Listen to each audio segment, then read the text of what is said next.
कैसे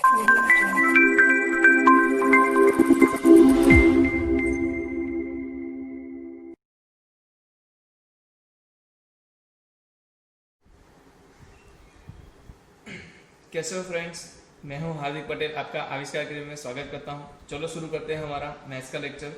तो हमने कुछ कल क्वेश्चंस दिए थे आपको, फाइंड द रेंज, मतलब कि रेंज हमें ढूंढनी थी। और जो क्वेश्चंस हमने दिए थे बहुत ही इजी थे। मैं देखना चाहता हूँ जो हमने चीज़ें पढ़ी हैं उसी के बेस पे ये क्वेश्चन है। तो ऐसा कोई चीज़ नहीं है जो आपने नई चीज़ होगी जो आपके लिए शायद से नया हो। हाँ, कुछ कुछ जगह पे ऐसा होगा कि आप सोच नहीं पाए होंगे और कुछ ऐसी चीज़ें होगी जो आपको लगानी होगी। तो कोई बात नहीं, यहाँ पर हम सब चीज़ें सीख लेंगे। मुझे लग रहा है तब तक तो 10 में से सबने 7 या 6 क्वेश्चंस तो अच्छे से कर ही लिए होंगे। ठीक है, तो कोई बात नहीं, हम 10 क्वेश्चन इधर कर लेते हैं, जिससे कि क्या है कि आपकी जो गलतियाँ है आपको पता चले और कुछ नया सीख पाओ। ठीक है, चलो पहला जो क्वेश्चन है वो तो एकदम बेसिक सा क्वेश्चन है, हर बार आता है और हर बार हमें डिस्टर्ब करता है। तो हमने ऐसा क्वेश्चन पिछले ही एग्जाम्पल में दिया था, जब हमने यहाँ पर √p ऐसा करके लिख दिया था। तो यहाँ पर p की जगह पे ऐसा समझ लो कि आपको 3 sin x plus 4 cos x दिया है। तो इस केस में भी आंसर क्या आएगा आपका, y इक्वल टू पी आएगा और y इक्वल टू 0 आएगा। ये तो फिक्स हो गया। अब y इक्वल टू पी यहाँ पर क्या है, तो 3 sin x plus 4 cos x है।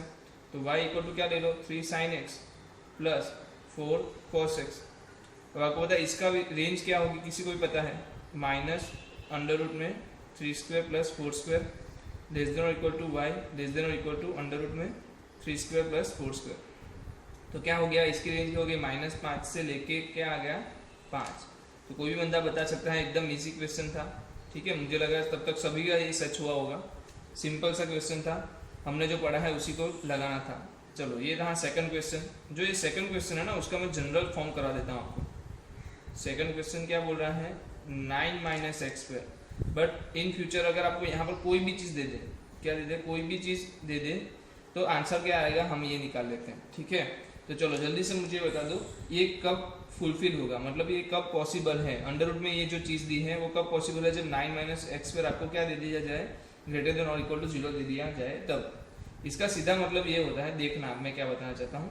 इसका सीधा मतलब ये होता है कि आपका x² जो है वो लेस देन और इक्वल टू 9 होना चाहिए। मतलब ये x² आप इस तरफ ले आओ तो ठीक है, मतलब कि x जो है वो बिलोंग्स टू होना चाहिए -3 से 3। इसमें कोई डाउट, कैसे आया ये, तो मुझे पता है मैं क्या करता था, जब भी मुझे x² माइनस a² मिलता था मैं इस तरीके से माइनस से प्लस से लेके क्या करता था, अंदर की चीज़ें लेता था। क्योंकि x छोटा है तो अंदर की चीज़ आएगी, अगर x बड़ा होता तो बाहर की चीज़ आती। ये हमने बहुत बार किया हुआ है, तो हर बार ये बताने की जरूरत नहीं होती। तो आपको एक चीज़ पता चल गई, -3 से 3 के बीच में आई। अगर a होता तो क्या आता, -a और a के बीच में आता। सिंपल है। तो जनरली हम साथों साथ करते जा रहे हैं, जिससे क्या है कि इन फ्यूचर में ये फिर से करने की जरूरत ना पड़े, हम डायरेक्ट आंसर लिख सकें। तो यहाँ पर मुझे पता चल गया -3 से 3 के बीच में इसकी वैल्यूज आ रही है। अब मुझे बताओगे कि -3 के 3 के बीच की वैल्यू आ रही है, तो जब मैं इसका स्क्वायर करूँगा, क्या करूँगा मैं, -3 से 3 के बीच की वैल्यू कुछ भी ले लूँ, उसका जो स्क्वायर करूँगा वो कहाँ से कहाँ के बीच में होगा। तो आपको ही पता है कि अगर मैं -3 और 3 के बीच की कोई भी वैल्यू ले लूँ, उसका अगर स्क्वायर करता हूँ तो वो कहाँ से कहाँ रहेगा, तो वो रहेगा आपका 0 से लेकर 9 के बीच में। सीधी सी बात है ना, इसके बाहर तो ये रहने नहीं वाला x²। क्यों नहीं रहने वाला, क्योंकि आपको बोल दिया ना x² लेस देन और इक्वल टू 9, और x² 0 से बड़ा होता है, वो भी आपको पता है कि हमेशा क्या होता है, always the square is the always positive number. तो स्क्वायर ऑलवेज पॉजिटिव नंबर है, तो क्या होगा, 0 से हमेशा बड़ा होगा। अब दूसरी बात, अगर ये 0 से हमेशा बड़ा होगा तो एक चीज़ हो गई कि अगर मैं क्या कर सकता हूँ, 9 इसको माइनस कर सकता हूँ। अब माइनस मल्टीप्लाई करने के लिए आपको क्या करना पड़ेगा, इनइक्वालिटी चेंज करते ही ये क्या हो जाएगा, -x² और क्या हो जाएगा, -9 से बड़ा। तब जो -x² है वो आपका है 0 और -9 के बीच में। और दूसरी बात, अगर मैं क्या करता हूँ, 9 - x² चाहिए ना आपको, तो आप क्या करो, दोनों साइड 9 ऐड करो। तो यहाँ 9 ऐड किया, यहाँ भी 9 ऐड किया और यहाँ भी 9 ऐड किया, तो 0 हो गया 9 - 9। अब आपको चाहिए स्क्वायर, आपको क्या चाहिए, स्क्वायर रूट चाहिए। तो स्क्वायर रूट कर दो, √9 - x² और √0। तो ये आ गया 3, ये आ गया √9 - x² और ये आ गया 0। इसका मतलब √9 - x² कहाँ से कहाँ आया, 0 से लेके 3 के बीच में। अगर a होता तो क्या आता, a आता ना। मतलब इसका आंसर, जनरल आंसर क्या हो गया, 0 से लेके a। क्या हो गया, 0 से लेके a क्या है, √a² है। क्या है, √a², जो यहाँ पर वैल्यू दी होगी उसका अंडर है, और वो भी पॉजिटिव है। ठीक है, क्या है, पॉजिटिव है, क्योंकि आपको पता है अंडर रूट का आंसर कहाँ से कहाँ होता है, पॉजिटिव नंबर्स में ही होता है। तो हमें यहाँ से एक चीज़ पता चल गई कि जब भी हमें ऐसा क्वेश्चन दे दिया जाए, आगे आएंगे इसलिए मैं बता रहा हूँ, ठीक है। तो ऐसे क्वेश्चन जब भी दिया जाए हमें पता चल जाना चाहिए इसका क्या होगा, रेंज 0 से a, ठीक है। तो नोट कर लेना, ये नोट कर लेना, ठीक है। चलो नेक्स्ट क्वेश्चन देखते हैं। Okay, y equal to x divide by 1 plus x square, y is equal to x divide by 1 plus x square.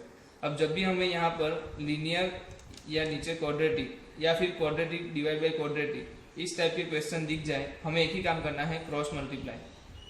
क्या करना है, क्रॉस मल्टीप्लाई करना है। जैसे ही क्रॉस मल्टीप्लाई करोगे आपके पास आ जाएगा y plus y x square is equal to x. अब इसको क्या करो, x का क्वाड्रेटिक बनाओ। क्या करो, x का क्वाड्रेटिक बनाओ, तो क्या बनेगा y x square minus x plus y 0। ये आ गया आपका y, b आ गया आपका -1 और c आ गया आपका y। तो d ग्रेटर देन और इक्वल टू 0 लेना है। क्या लेना है, d ग्रेटर देन और इक्वल टू 0। तो -1 का स्क्वायर -4y y आ गया ग्रेटर देन और इक्वल टू 0। तो ये आ गया 1 minus 4y square greater than और इक्वल टू 0। तो इससे क्या पता चला कि आपका जो 4y स्क्वायर है वो क्या होगा, 1 से कम होगा। और 4 को नीचे लिया, पॉजिटिव नंबर है, इनइक्वालिटी चेंज नहीं होगी। तो y स्क्वायर लेस देन और इक्वल टू 1/4। सबको पता है इसका आंसर क्या आने वाला है, -½ और +½ 2 पॉइंट्स आ जाएंगे। और y स्क्वायर छोटा है तो क्या आएगा, अंदर आएगा। तो y की जो रेंज आई वो क्या आई, -½ से लेके +½ तो जब भी आपको क्या मिल जाए, क्वाड्रेटिक के डिवाइड में क्वाड्रेटिक मिल जाए, तो आप आसानी से इस तरीके से आसान से सॉल्व कर सकते हो। बहुत आसानी से आंसर आया ना, ठीक है। तो ऐसे ही आंसर आते हैं। चलो कोई और क्वेश्चन है, देखो ये 5th क्वेश्चन भी सेम है, तो मैं पहले ले लेता हूँ। 5th क्वेश्चन भी देखो सेम ही है, तो मैं पहले ले लेता हूँ। इससे क्या होगा, रिवाइज भी हो जाएगा आपका। करो क्रॉस मल्टीप्लाई, क्या होगा, x square y minus 3y is equal to x square -2। X square वाला टर्म साइड पे लिया हो तो एक्स स्क्वायर वाई -1 आ जाएगा ना, y -1 और 2 + 2 -3y। तो ये हो गया आपका c, b तो है ही नहीं, तो a हो गया आपका y -1, b आपका हो गया 0 और c हो गया आपका 2 - 3y। तो d ग्रेटर देन और इक्वल टू 0 के लिए 0 का square -4 y -1 2 - 3y greater than और इक्वल टू 0। तो यार अगर माइनस इसको दे दो, इसको दे सकते हैं क्योंकि y पीछे है तो हम चाहते हैं कि आगे आ जाए। तो y -1 3y -2 into 4 greater than और इक्वल टू 0। 4 जा सकता है, पॉजिटिव नंबर है, दोनों साइड डिवाइड कर सकते हो। ओके, यहाँ पर आ गया y -1 3y -2 ग्रेटर देन और इक्वल टू 0। तो आपको पता है इसको कैसे डील करना है। दो बीज मतलब दो आपको क्या मिल रहा है, सॉल्यूशन मिल रहे हैं। एक सॉल्यूशन आपका 2/3, एक सॉल्यूशन आपका 1, ठीक है। अब मुझे बता दो वेवी मेथड से कौन सा प्लस में और कौन सा माइनस में। तो आपको पता है ये वाला प्लस में ही आएगा, क्योंकि रख के चेक कर लो। 2 रखो, 2 - 1 पॉजिटिव, 2 × 3 6 - 2 पॉजिटिव, दोनों पॉजिटिव, तो आंसर क्या आएगा, पॉजिटिव। ये नेगेटिव और ये पॉजिटिव, तो आपको आंसर कौन सा चाहिए, पॉजिटिव वाला। तो अब मुझे बताओ y बिलोंग्स टू क्या होगा, -∞ टू 2/3 यूनियन यहाँ से 1 से लेके इनफाइनाइट। तो ये आपका क्या हो गया, रेंज हो गई। ये आपकी क्या हो गई, रेंज हो गई। तो देख रहे हो कितना आसानी से आप सॉल्व कर पा रहे हो। तो जब भी क्वाड्रेटिक के डिवाइड में क्वाड्रेटिक आ जाए तो इसी तरीके से सॉल्व करना है और आपको आसान से आंसर लाना है, ठीक है। अगर कहीं पे बीच में दिक्कत आ रही है तो फिर से एक बार रिवाइंड करके देख लो। बट ये चीज़ ऐसी है जो आपको आनी ही चाहिए, क्योंकि हर बार ऐसी चीज़ें आपको आती रहेगी। इसके बाहर साइन लगा होगा, इसके बाद लॉग लगा होगा, तो ये बेसिक है। ये quadratic divide by quadratic solve करना आपको आना चाहिए, ठीक है। चलो और आगे जाते हैं। हमारे पास क्वेश्चन अभी sin x + cos x + 3। ये करवाने लायक क्वेश्चन में से है नहीं, एकदम इजी सा क्वेश्चन है। sin x + cos x + 3। तो मुझे पहले ये बता दो इसका क्या होगा रेंज। कोई बता सकता है -√2 से लेके √2। अरे भाई अभी तो बता दो, अभी इतना, अभी कितनी बार वो फॉर्मूला लगाएंगे, a² + b² और अंडर रूट में a² + b², ठीक है। अब ये बोल रहा है कि इसकी जो रेंज है वो -√2 से +√2। तो ये क्या आ गया, सिर्फ +3। +3 ऐड करते हैं, आपको पता है दोनों साइड ऐड हो जाएगा। क्या हो जाएगा, दोनों साइड ऐड करके हम ला सकते हैं। तो ये क्या हो गया, 3 - √2 से लेके 3 + √2 तक इसकी रेंज हो जाएगी। कितना आसान क्वेश्चन था ये, हर किसी का सही हुआ होगा, ठीक है, हर किसी का सही हुआ होगा, मुझे पता है, ठीक है। 6 क्वेश्चन देख लो। ओ यस, क्वाड्रेटिक आ गया। क्वाड्रेटिक का भाई मुझे बता दो जल्दी से, रेंज क्या होती है, कोई अच्छे से बता दे बंदा। हाँ सर एक काम करो ना, क्या करें सर, हाँ सर एक काम करो, a > 0 है, a <0 है, वो चेक कर लो। सर यहाँ तो a <0 है, तो सीधी बात है सर, एक तो चीज़ है -d/4 है, हमें ढूंढना है, दोनों के लिए ढूंढना है, मतलब कोई भी हो दोनों के लिए ढूंढना है। अगर a ग्रेटर देन 0 है तो ग्राफ ऐसा, a लेस देन 0 है तो ग्राफ ऐसा, मतलब प्लस इनफाइनाइट जा रहा है, इसमें क्या जा रहा है ऊपर की तरफ, मतलब प्लस इनफाइनाइट इधर नीचे की तरफ जाता है, माइनस इनफाइनाइट। अब यहाँ पर जो ये वैल्यू आती है वो डाल दो, -d/4 है, क्या आ रहा है जल्दी से बता दो। तो देख लेते हैं, -d/4 है, b क्या है 4 का स्क्वायर, माइनस ac क्या है 4ac, -4 -1 5 डिवाइड बाई क्या है 2 -1, और इसके बाहर क्या है, ये तो क्या आया 4a आएगा ना, 4a, ठीक है 4a मैंने ले लिया, बाहर क्या है माइनस है, तो ये माइनस कट जाएगा। चलो ऊपर क्या बच रहा है 16, यहाँ आ रहा है आपका 4 5 + 5 क्या आ रहा है 20, और नीचे क्या आ रहा है 4, तो ये आ गया आपके पास 36/4, तो आ गया 9। ये आंसर क्या आ रहा है 9 आ रहा है। इसका सीधा मतलब ये है कि आपका आंसर कहाँ से कहाँ बिलोंग करेगा, ये जो है कहाँ से कहाँ बिलोंग करेगा, कोई बता सकता है? -∞ से लेके 9 के बीच में, कहाँ -∞ से लेके 9 के बीच में। अब एक सवाल मैं यहाँ पूछता हूँ, अभी एक सवाल मैं यहाँ पर पूछता हूँ कि -∞ से 9 में लॉग में हम कितनी चीज़ें डाल सकते हैं, बस ये बता दो सर। लॉग तो सिर्फ पॉजिटिव नंबर का आंसर देता है, यही आपने सही बताया कि लॉग के अंदर अगर मेरे पास क्या है, लॉग के अंदर मेरे पास -∞ से 9 के बीच की वैल्यूज ले रहा हूँ मैं, तो आपको पता है कि आंसर कहाँ मिलने वाला है, सिर्फ 0 से लेकर 9 के बीच में, जहाँ 0 है भी नहीं, क्या नहीं है 0 है भी नहीं, तो 0 से लेकर 9 के बीच की ही आंसर मिलेंगे, अदरवाइज आंसर नहीं मिलेगा।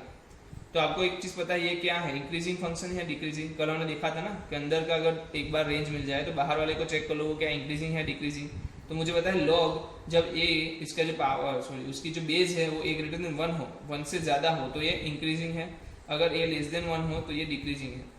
जो बेस है वो 1 से ज़्यादा हो तो इंक्रीजिंग फंक्शन है, और a लेस देन 1 हो तो डिक्रीजिंग फंक्शन है। अगर मैं ग्राफ ड्रॉ करके दिखाऊँ तो ये ग्राफ है a ग्रेटर देन 1 के लिए, और ये जो ग्राफ है वो है a लेस देन 1 के लिए। तो आपको पता होना चाहिए कि ये इंक्रीजिंग फंक्शन है कहाँ पर, a ग्रेटर देन 1 पे।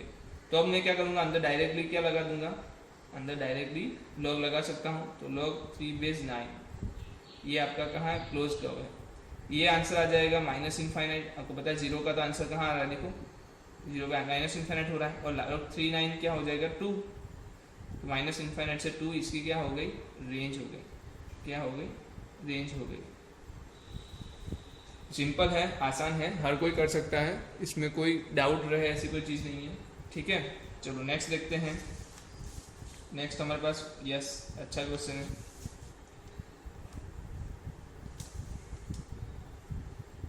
y = cos inverse square root में log x mod x/x। Okay चलो ये अभी जो क्वेश्चन क्या उसी टाइप पे है। जल्दी से मुझे एक चीज़ बता दो, आपने एक फंक्शन देखा था सिग्नम फंक्शन ऑफ x, उसकी डेफिनेशन क्या होती थी, mod x divide by x होता था, याद करो मैंने चीज़ बताई थी, mod x/x होता है सिग्नम फंक्शन। हाँ सर होता है, मैं यहाँ पर क्या लिख सकता हूँ cos इनवर्स अंडर रूट में log मतलब ग्रेटर से नीचे फंक्शन x, अंदर आ गया सिग्नम फंक्शन x। आपको पता है हम कहाँ से कहाँ जाते हैं, अंदर से बाहर जाते हैं, कहाँ जाते हैं अंदर से बाहर जाते हैं। तो इसका मुझे रेंज बता दो, तो सर इसकी रेंज तो -1 0 या 1 आ सकती है, क्या आ सकती है, मतलब कि इसका आंसर क्या आ सकता है सिग्नम फंक्शन का, एक तो -1 हो सकता है, 0 हो सकता है या 1 हो सकता है। बट इसमें से लॉग कौन सा अलाउ करेगा, इसमें से लॉग कौन सा अलाउ करेगा, लॉग के अंदर क्या क्या रख सकते हैं, तो -1 नहीं रख सकते, 0 भी नहीं रख सकते, तो मतलब सिर्फ मैं क्या रख सकता हूँ 1 ही रख सकता हूँ। समझ में आ रहा है मैं क्या बताना चाहता हूँ, फिर से एक बार ध्यान से सुनो कि लॉग में दिया है साइन फंक्शन x, मतलब सिग्नम फंक्शन x दिया है, सिग्नम फंक्शन x का जो रेंज है वो है -1 0 और 1, बट इसमें से वही आंसर आएंगे जो लॉग को समझ में आएगा। तो लॉग को तो समझ में आता है सिर्फ प्लस वाले, तो प्लस वाले ही आंसर आएंगे। आप बोलोगे सर तो क्यों 0 वाले आएंगे, तो उस टाइप पे क्या होगा सर, अगर x = से -1 आ रहा है तब क्या होगा, नेगेटिव नंबर के लिए क्या होगा। तो ये सब जो चीज़ें हैं ना, आप बोल रहे हो कि भाई -1 भी आ सकता है 0 भी आ सकता है, वो नहीं आ सकता। क्यों नहीं आ सकता, हमने डोमेन वाला काम किया था, तब हम क्या करते थे, तब हम कंडीशन लगाते थे कि लॉग के अंदर कोई भी चीज़ माइनस वाली नहीं आएगी और 0 नहीं आएगी। फिर वो कंडीशन से हम फुलफिल क्या करते थे, x की ऐसी वैल्यूज ला के देते थे जहाँ पर वो हमेशा पॉजिटिव हो। तो यहाँ पर भी ऐसा ही होगा, x की वही वैल्यू की बात कर रहे हैं हम लोग, जब हम रेंज फाइंड करते हैं x की वही वैल्यूज के लिए बात कर रहे हैं जहाँ पर x डोमेन में आता है, मतलब कि जहाँ पर फंक्शन डिफाइन होता है। तो अगर ये वैल्यूज जो है -1 0 वो कभी होने ही नहीं वाली। क्यों नहीं होने वाली? क्योंकि हमने उसको डोमेन में तभी एक्स को निकाल दिया जहां जहां पर ये -1 0 हो रहे थे। तो हम वही एक्स की बात कर रहे हैं जहां पर ये फंक्शन मेरा डिफाइन हो जाए। तो फंक्शन डिफाइन होने के लिए एक चीज़ तो हो गई कि ये 1 होना चाहिए।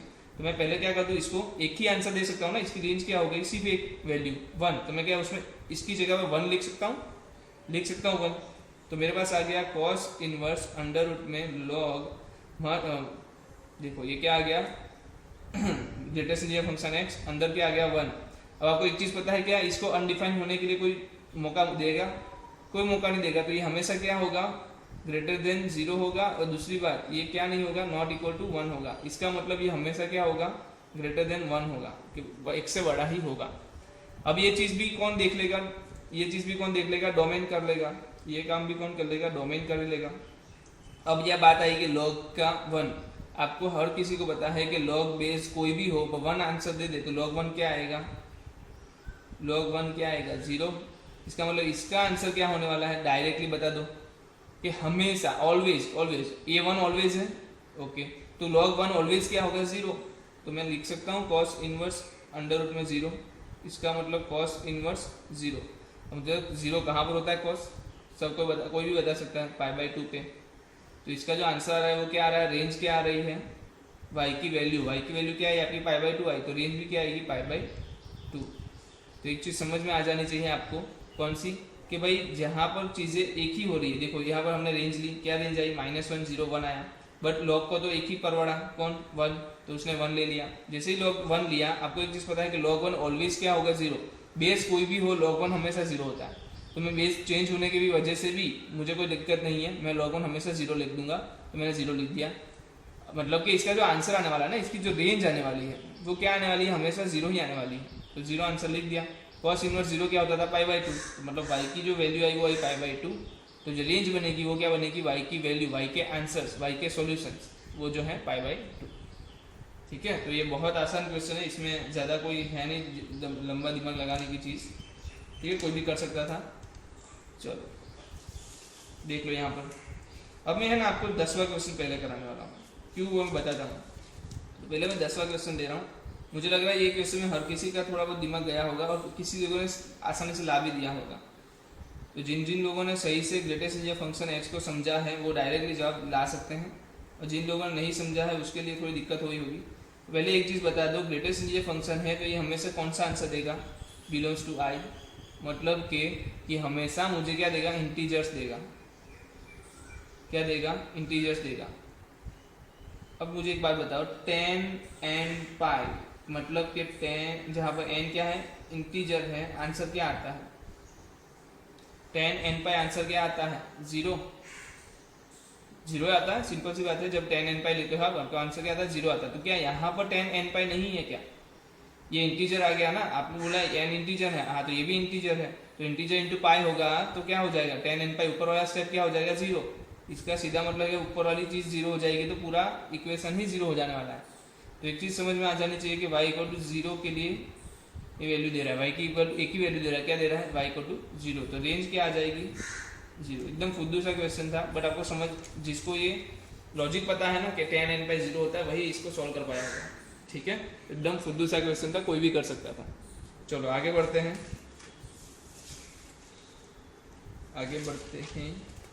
और एक क्वेश्चन देते हैं हमारा। अभी तो 2 ही क्वेश्चन बाकी रहे, आसानी से कर लेते हैं जल्दी से। चलो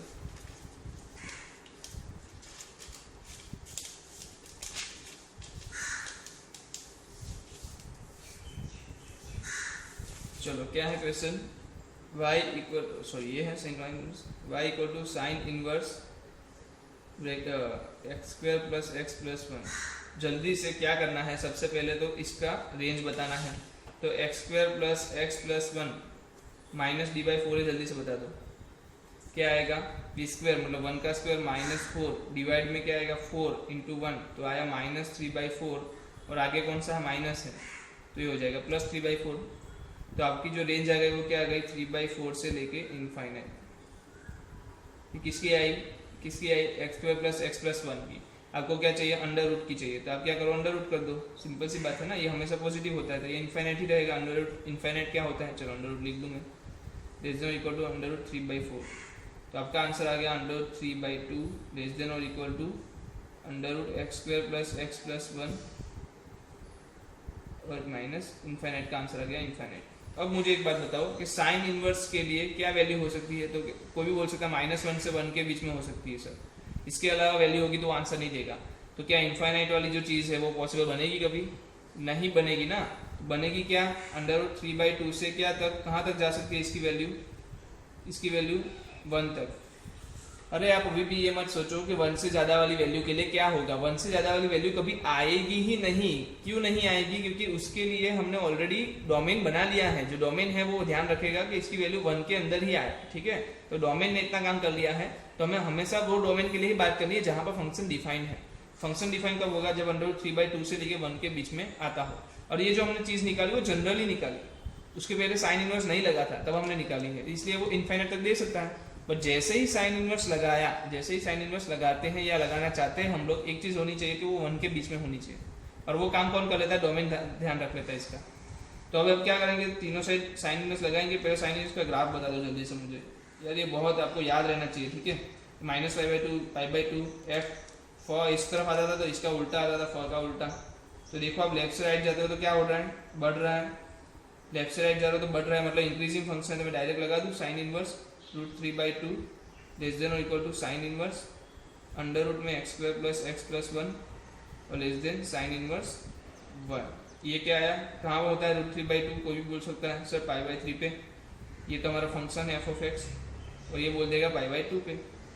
तो आंसर क्या आ गया? π/3 से लेके π/2 तक। तो ये आपकी क्या हो गई? रेंज हो गई। देखो कितनी आसानी से आंसर आ रहे हैं, कितनी आसानी से आंसर आया। तो आपको एक चीज़ है जो फॉलो करना है, वो है अंदर से बाहर निकलने वाली चीज़, कि अंदर का रेंज बताओ फिर बाहर निकलते जाओ और रेंज को बढ़ाते जाओ, ठीक है। चलो और नया क्वेश्चन जो हमारा लास्ट क्वेश्चन है वो ले लेते हैं।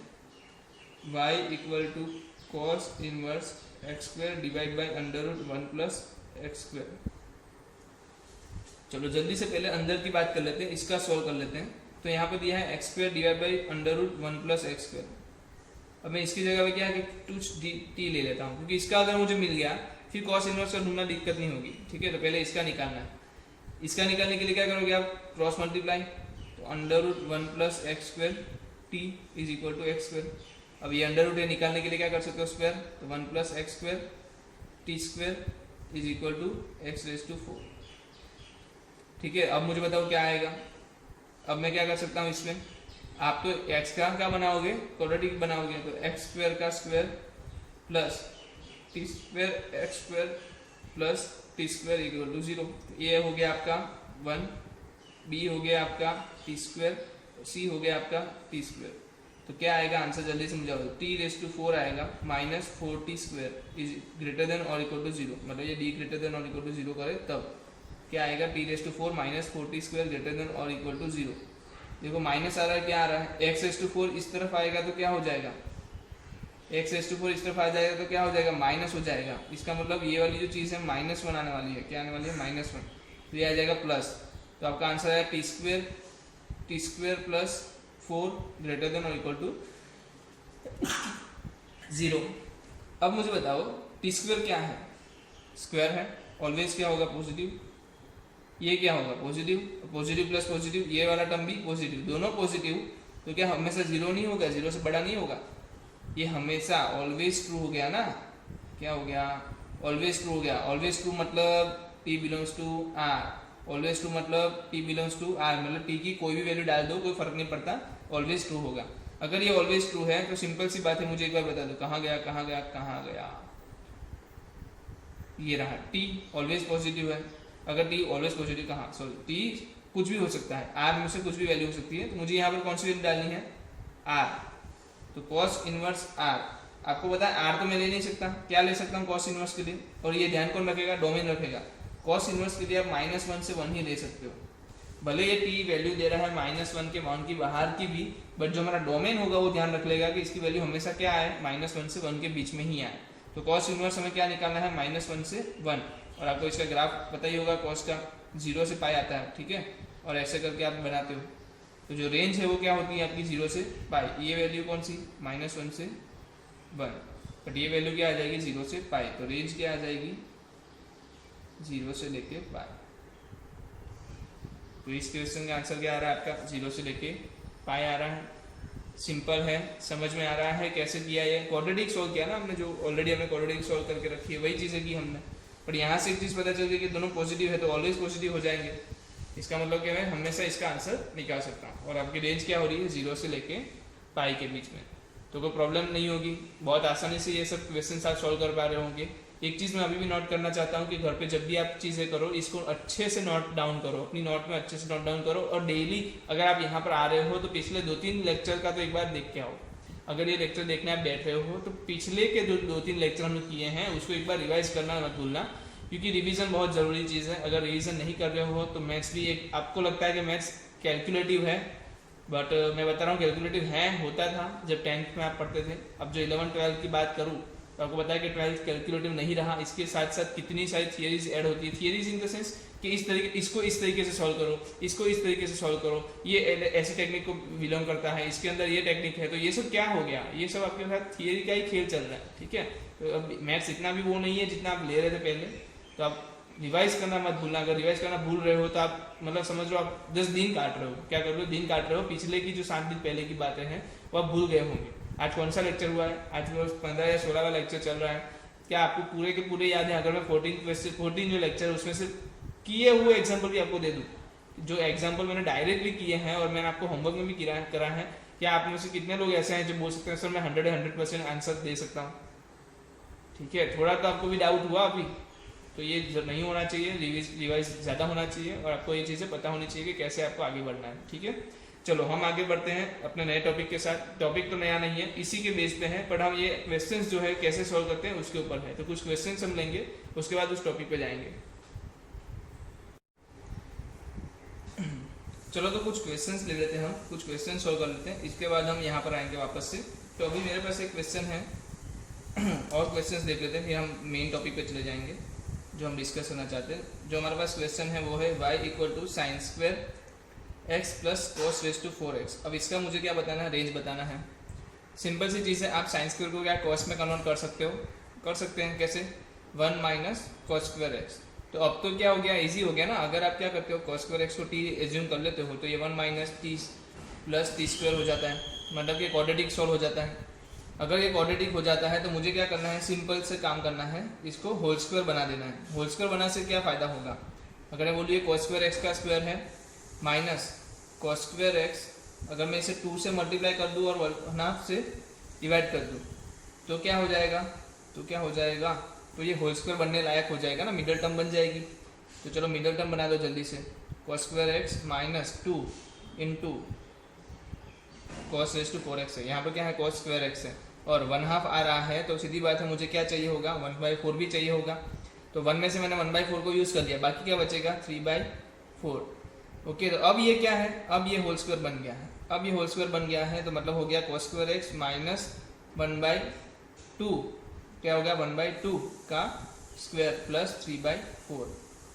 अब एक चीज़ आपको पता होनी चाहिए कि cos² x जो है वो कहाँ से कहाँ बिलोंग करता है, क्योंकि ये आपका y हो गया। अभी आपको ऐसी चीज़ें बनानी है, आपको जो नॉन है वहाँ से ये चीज़ तक आपको पहुँचना है। तो पहला काम है मेरा cos² x को बताना। cos² x कहाँ से कहाँ आता है, क्योंकि 0 से लेकर 1 तक आता है। cos² x कहाँ आता है, cos x होता है -1 से 1 आता है, तो सीधी बात है उसका स्क्वायर कहाँ आएगा, 0 से 1 के बीच में। अगर ये 0 से 1 के बीच में आता है, मैं -1/2 लगाता हूँ तो सब जगह माइनस कर दिया मैंने, माइनस से मल्टीप्लाई नहीं किया मैंने, माइनस ऐड किया है, तो जो इनइक्वालिटी है वो चेंज नहीं होगी। ओके, तो आपके पास आ गया है यहाँ पर हाफ। अब आती है आंसर -1/2 से हाफ। अगर आप क्या करते हो, इसका स्क्वायर करते हो, क्या करते हो, इसका स्क्वायर करते हो, तो जो नेगेटिव वाली वैल्यूज है वो भी क्या हो जाएगी, पॉजिटिव, और पॉजिटिव वाले भी आंसर क्या देंगे, पॉजिटिव देंगे। बट आपको एक चीज़ पता हो जानी चाहिए कि 1/2 कहाँ से, -1/2 से हाफ जा रहा है। अगर आप स्क्वायर करते हो तो आपका आंसर कहाँ आने वाला है, 0 से लेके 1/4 के बीच में। जो आपकी इस तरफ की बड़ी वैल्यू होती है ना, वो आपको इधर लिखनी है। जैसे कि अगर इन सपोज करो यहाँ पर दिया होता -3/2 से 1/2 दिया होता, क्या दिया होता, -3/2 से 1/2 दिया होता, तो जब आप स्क्वायर करते, क्या करते, स्क्वायर करने के टाइम जो बड़ी वैल्यू है ना वो आपको यहाँ लेनी है। जैसे कि इसकी स्क्वायर करने के बाद क्या आएगा, 9/4 आएगा। यहाँ क्या आता, 1/4 आता, कोई बात नहीं। बट यहाँ तो पता है ना कि 0 भी तो वैल्यू हो सकती थी इसकी, तो इसकी छोटी में छोटी वैल्यू क्या है, 0 है, तो 0 क्या आएगा, यहाँ पर आ जाएगा। तो 0 से 9/4 आ जाएगा। मतलब जब भी आप स्क्वायर वाला टर्म बनाना चाहते हो, अगर आपको दोनों साइड क्या दिया है, एक बाजू नेगेटिव और एक साइड पॉजिटिव दिया है, और आप स्क्वायर में कन्वर्ट करना चाहते हो उसको, तो जो बड़ी वैल्यू है उसको यहाँ पर लिखना है। यहाँ पर देखो दोनों वैल्यू सेम है, इसलिए इनों का स्क्वायर हमने 1/4 इधर लिखा। ओके, अगर यहाँ पर कुछ -3/2 होता या 1/2 से कोई भी बड़ा 1 भी होता, तो हम 1 का स्क्वायर यहाँ 1 लिख देते। मतलब जो भी वैल्यू नेगेटिव और पॉजिटिव में मत देखो, उसकी जो डिजिट है ना वो देखो। ठीक है, तो ये हो गया हमारा 1/4 और 0 के बीच में कौन, ये वाली चीज़। ये वाली चीज़ हो गई स्क्वायर के टर्म में। अगर स्क्वायर है तो ये क्या रहेगा, 0 से 1/4 के बीच में। अब आपको पता है ये वाला टर्म अगर ये है तो इसमें क्या करना है, हमें +3/4 ऐड करना है। तो मैं कर दूँ अच्छे से, तो +3/4 cos स्क्वायर x माइनस 1/2 का स्क्वायर प्लस 3/4 लेस देन और इक्वल टू 1 हो जाएगा। 1/4 प्लस 3/4 क्या हो जाएगा, 1 हो जाएगा। तो सिंपल सी चीज़ है ये, जो आपका पूरा जो क्वेश्चन है इस तरीके से दिखा पा रहे हैं हम लोग। क्या कर रहे हैं, इसको हम किस तरीके से लिख पाए, इस तरीके से लिख पाए। और वही क्या हो रहा है, 3/4 से 1 के बीच में आंसर दे रहा है। 3/4 से 1 के बीच में आंसर दे रहा है। तो ये क्या हो गई, आपकी रेंज हो गई। क्या हो गई, रेंज हो गई। तो ये चीज़ समझ लो कि sine square x plus cos raise to 4x को हमने किस में कन्वर्ट कर दिया, किसी एक के टर्म में कन्वर्ट किया, फिर होल स्क्वायर बना दिया। जो बन रहा था आसानी से दिख रहा था। होल स्क्वायर बनाने से बहुत सारा फायदा हो गया। हमने देख पा रहे, हम cos स्क्वायर को लिख पाए, उसके स्क्वायर को लिख पाए, सब चीज़ों को एक साथ लिख पाए, और प्लस 3/4 को हमने दोनों साइड ऐड कर दिया। तो इस तरीके से आप ट्रिग्नोमेट्री वाले जो क्वेश्चन है ना, इस तरीके से भी सॉल्व कर सकते हो। ट्रिग्नोमेट्री वाले जो रेंज निकालने के लिए क्वेश्चन आते हैं उसमें आप इस तरीके से भी निकाल सकते हो। ठीक है, कुछ और क्वेश्चंस भी देते हैं आगे। चलो और क्वेश्चंस देते हैं। तो मेरे पास आ गया है y = 3 sin अंडर में π² - 9 x²। चलो क्या ये चीज़ देखी हुई है आपने? आगे मैंने बताया था कि इसका जनरल टर्म भी हमने सीख लिया था। क्या था वो, √a² - x² का क्या हो रहा था, रेंज क्या हो रही थी, 0 से लेके a हो रही थी ना। क्या हो रही थी, 0 से लेके a। ओके हाँ, 0 से लेके हो रही थी या -a से लेके, हाँ 0 से लेके a हो रही थी। उसमें भी a ले सकते हैं, हाँ a ले सकते हैं। ठीक है, तो ये क्या हो गया आपका a² - x² का टर्म हो गया, जहाँ पर आपकी x की वैल्यू, इसका जो रेंज आएगा वो क्या आ रहा है, 0 से लेके a आ रहा है। हमने ये करके रखा है आगे। ओके, तो मुझे यहाँ से क्या पता है, इसकी रेंज पता चल गई। क्या पता चल गई, π² - 9 है तो क्या होगा, π/3 तक जाएगा। 0 से कहाँ तक जाएगा, π/3 तक जाएगा। तो ये आपकी रेंज हो गई। अब बात करनी है साइन लगाना है। तो मुझे पहले ये बताओ 0 से π/3 में साइन कैसा है। तो आप तो ग्राफ ड्रॉ करोगे, तो आपको पता है कि 0 से π/2 के बीच में नहीं, 0 से ये कौन सी वैल्यू आ रही है, π/2 आ रही है ना। तो 0 से π/2 में वो बढ़ रहा है, मतलब इंक्रीजिंग है। क्या है, इंक्रीजिंग है। अगर ये इंक्रीजिंग है तो मैं साइन लगा सकता हूँ। तो मुझे कुछ नहीं करना, 3 sin 0 और 3 sin π/3 लगा देना है। तो आंसर क्या आएगा, इधर तो 0 आ गया, इधर आ गया 3 √3/2। तो ये आपका क्या हो गया, रेंज हो गया। कितना सिंपल सा आंसर आ गया देखो।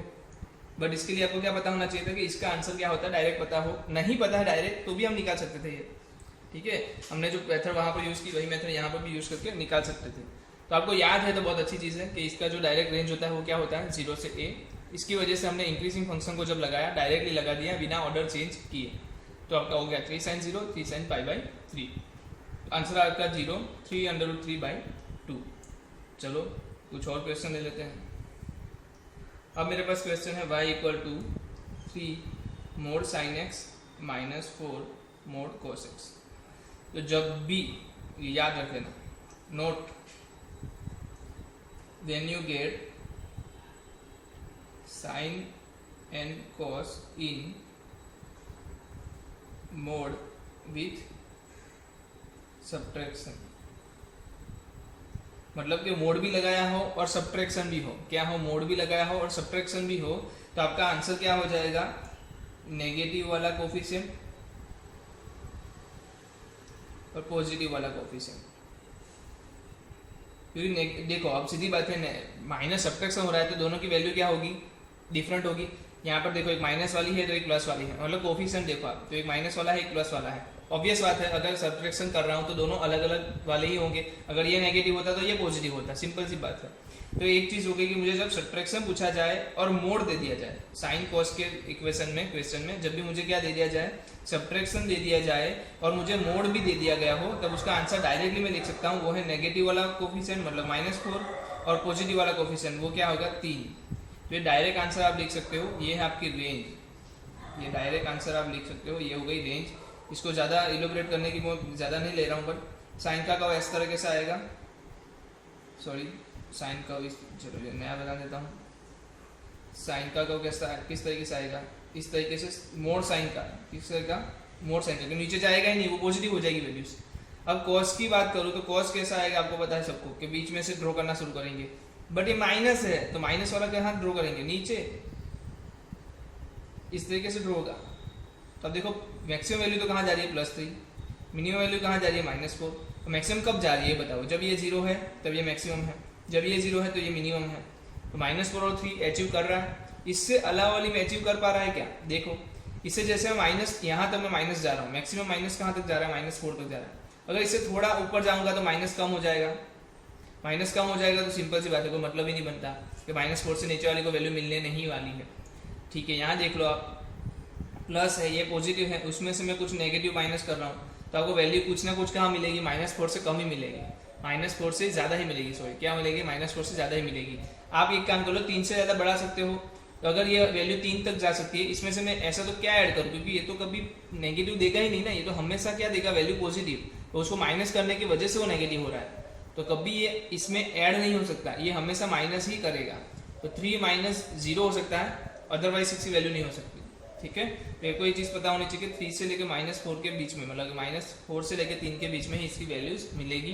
तो ये हमेशा याद रख लेना, नोट कर लेना, अलग से इसको स्टार मार्क कर लेना, कभी भी जरूरत पड़ जाएगी इसकी। ठीक है, कि जब भी आपको मोड में sin x cos x दिया हो और सब्ट्रैक्शन दिया हो, उस केस में आपको क्या करना है, नेगेटिव और पॉजिटिव वाला कोफिशिएंट लिख के उसकी रेंज बता देनी है, एकदम इजी से इजी है। अब आपके पास क्वेश्चन आ रहा है x⁴ -2x² + 5, ओके, आपको इसका आंसर देना है। तो ये तो क्या हो गया, इसकी रेंज बतानी है ना, तो आप कैसे बता सकते हो इसकी रेंज, कोई भी बंदा इसको पहले तो क्या कर लेगा, स्क्वायर बना देगा, क्योंकि x⁴ दिया है, 2x² दिया तो सिर्फ +1 चाहिए होगा आपको, और +4 आपका अलग से, तो इसकी जो क्या हो गया, x² + x² - 1 का स्क्वायर +4। अब मुझे बता दो ये किसी का स्क्वायर है, किसी का स्क्वायर है, किसी का स्क्वायर, इसकी रेंज क्या हो जाती है, स्क्वायर की रेंज ऑटोमेटिकली हो जाती है 0 से इनफाइनाइट। स्क्वायर की रेंज क्या होती है, हमेशा पॉजिटिव नंबर्स, मतलब कि 0 से इनफाइनाइट। अब +4 कर रहा हूँ तो क्या हो जाएगा, 4 से लेके इनफाइनाइट, सिंपल सी बात है, कोई भी बंदा बता सकता था, कितना इजी है। ठीक है, तो ये रेंज आ गई आपकी 4 से इनफाइनाइट।